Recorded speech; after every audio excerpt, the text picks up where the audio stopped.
We all know women have had to fight to be seen as viable competition in the workplace. And despite improvements, we know that bias still exists. Well, I was lucky enough to be born during a time where women in the workplace was the norm. I am the youngest of four, and I have an incredible, some may say stubborn, sense of independence. And I was raised in a house where the adage, "You can be whatever you want to be," was repeated often. Barbie was indeed a doll with a career path, not just a killer sense of style. And I'm of a generation that remembers a time before YouTube, and I am constantly in awe of how much learning-based content exists. I often joke that I could be a heart surgeon if I watched just enough YouTube videos. We will not be testing that theory, but that collective environment that really shaped my formative years gave me a sense of confidence that at times might have blinded me to a broader perspective early in my career. I can distinctly remember being an enthusiastic 20-something early on and seeing top 40 under 40 lists and thinking, I wanted to be on there. And then I remember the emergence of top 40 under 40 women lists. I was a little bit more dismissive. I couldn't really understand why I would want to be on that list instead.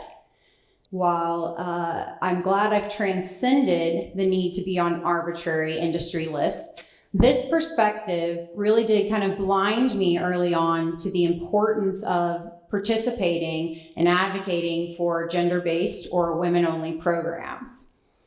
But all of that changed with just 5 simple words. I was at an industry event with a female colleague. She's an amazing, strong female leader. She's raising 2 future leaders in her own daughters. And she had just been nominated for a Female Leader in Sales Award. Now, I was obviously congratulating her. And then we started talking about our varying perspectives on the importance of cultivating spaces for women like that. And I actually leaned in and said, hey, would you have rather just been in a Leader in Sales Award? It's even cringeworthy now that I'm saying it out loud, but she very patiently listened to my perspective, and then she said, it is not about you. These are words that some of us need to hear more often than others, maybe. It could have also been the cocktails or her very proficient delivery, but this was a very pivotal moment in my mindset and my thinking around the importance of creating these safe spaces for women so that they could grow and that we could have more empowerment and ultimately more leadership. And it took a moment for me to realize that. But now I'm fully bought in, and I am a big proponent of that. I didn't at the time understand that my confidence that allowed me to bulldoze paths early on in my career and my experience wasn't the same as everyone else's. And that many of us have biases beyond our gender that are further preventing us from being seen purely for our talents and our skills. And so this mindset shift to ensuring that we had safe spaces for women, it really is critical in ensuring that we can evolve past our upbringings, that we can buck our experiences, and that we can become advocates for ourselves and for others. I also am in an industry where I am not impacting life or death. Yes, technology and marketing is enriching our lives, and it is supporting those who are in industries where there is critical life-changing things happening. But there's never been a movie, a post-apocalyptic movie made where to rebuild civilization, the dependency was on marketing technology.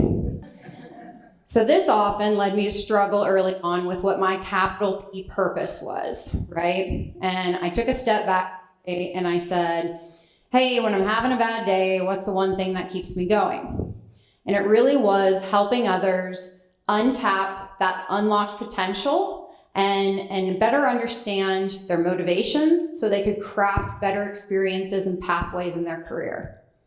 So it really was these 2 motives of empowering women and then also helping people better understand their career paths that led me to be very passionate about how we are growing women, especially women into leadership positions.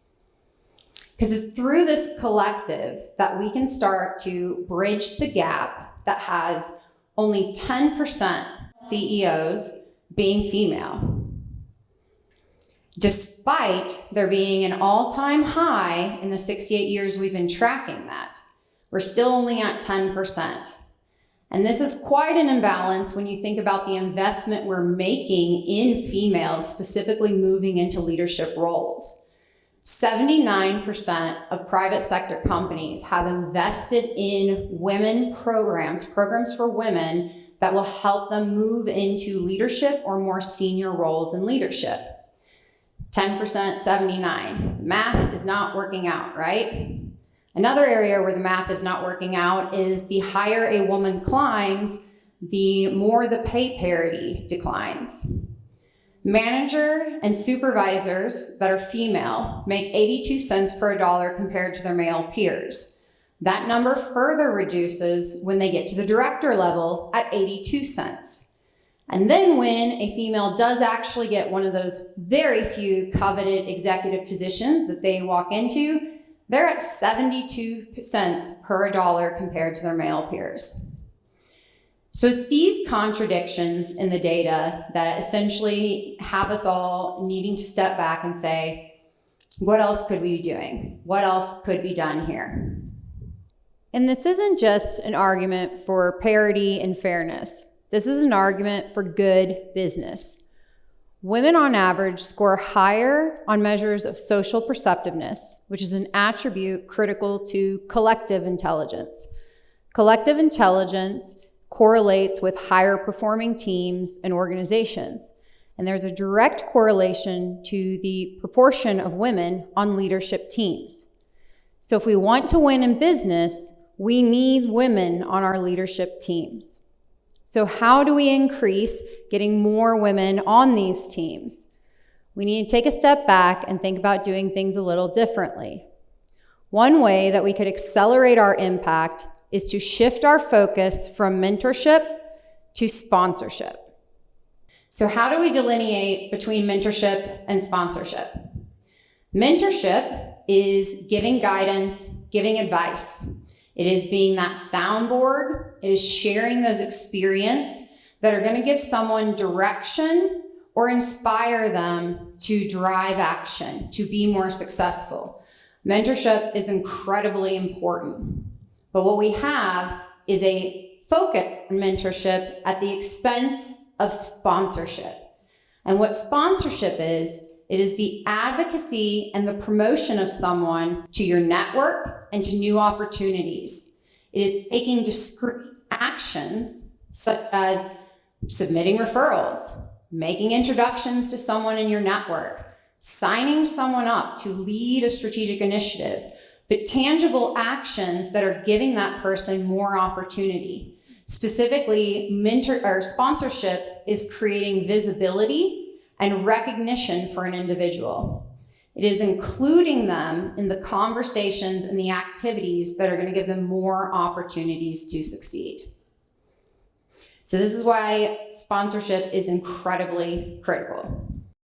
Another area outside of sponsorship of why it's important is I also noticed in my inner circle that when I was doing simple acts of sponsorship, like introducing people or recommending them to be involved in different initiatives or programs in the workplace, there was an overabundance of appreciation from the folks in my network, the females I was doing this with, in comparison to the male peers that I was doing the exact same things. So this has made me question over the last couple years of, is the act of sponsoring a talented female so uncommon that these actions were being seen as bold or generous? So this is something else we need to flip the narrative on, is we need sponsorship of females in the workplace such a norm that it isn't seen to be this incredibly gracious event. And before I get to my asks, because there are going to be asks, I want to leave you with an example of sponsorship just to highlight how easy it is and what a big impact that it can have. So I had a female friend who was looking to make a career change, and we were talking about it, and it was a pretty big career change, a pretty hard right for her, kind of scary. And I was there just providing counsel and being a soundboard, more of that mentor, colleague, friend relationship. But then I remembered that I had another person in my network who was in the same field that she was looking to get into. And so I just made a simple introduction. I just opened one door for her. That led to this individual I introduced her to opening several more doors. That definitely helped accelerate her path into this new field.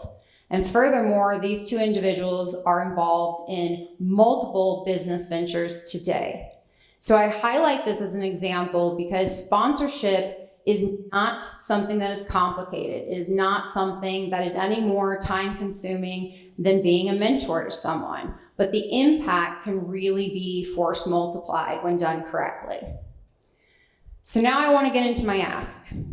So my ask for everyone here is, over the next year, find one talented female in your network that maybe isn't getting the leadership opportunities that their skills would set them up for, or maybe they're not getting the opportunities in general that the caliber of their talent would align with. And I want you to reach out and sponsor her.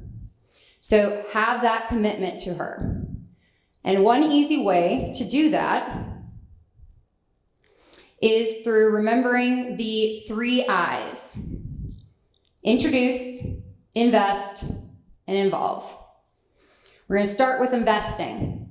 So invest in this individual by things like submitting recommendation letters so they can get into that coveted program. Invest your time to review that big pitch that they have. Invest financially if the business opportunity makes sense. But then take it a step further and introduce them. Introduce them to the higher up in your company. Introduce them to that recruiter who can set up new opportunities for them. Or introduce them to that investor that you know is going to love their business idea.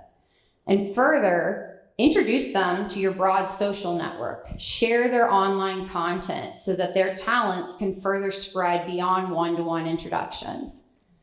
And then lastly, I want you to involve them.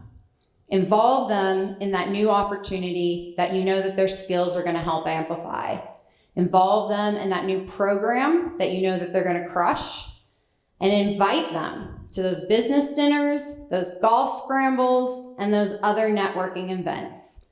Just create one more opportunity, open one more door for this woman so that we can further accelerate the impact of getting more females into leadership. So let's take a step back and think about this. If everybody rose to that challenge, if everybody sponsored one woman over the next year, what could the impact of that motion be? Even if we take it down to just 50, if 50 of us sponsored one woman and she committed to doing the same, we are talking about 2,500 other opportunities for females to be moving into higher visibility and more leadership positions. 2,500 more doors that could be open. So let's all agree to shift our focus from mentorship to sponsorship, from support to action. And let's create an environment where women are not just participating, but they are leading and they are thriving. And let's all transform our industries by being the sponsors who are accelerating change for the next wave of female leaders. Thank you.